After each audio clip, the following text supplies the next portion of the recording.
আমরা বৈশারান ভ্যালিতে বসে আছি।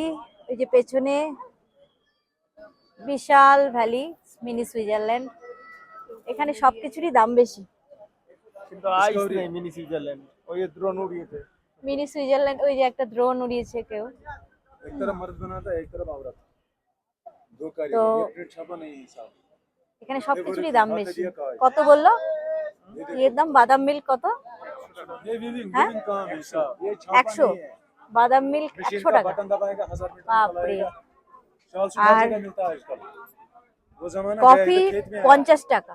इधर कमीशन नहीं, टैक्स नहीं, दुकान का भाड़ा नहीं। কফি ঠিক আছে যাইবো? नीचे ड्राइवर के कहने पर साहब। মানে 50 টাকার মতো কফি নয়, 50 টাকার মতো কফি না। 30 টাকা যে করে আমরা তেল হেঁটে দিয়ে এসেছি, না, এসে এখন কফি ভাবছিলাম এটা জুস টুস কিছু খাবো, কিছুই নেই। হয় ম্যাগি, পরোটা। হ্যাঁ, এনশিওরের মতো आपको कौन ये लगेगा? খা। Only handmade. এই दादा অনেকক্ষণ ধরে শাল দেখিয়ে যাচ্ছে। बना मान एक पीस का আমরা साथ বলছি ज्यादा নেবো मत না। ले लो। बिस्मिल्लाह करिएगा, इधर नंबर आया, इधर नंबर वो देखो पीछे का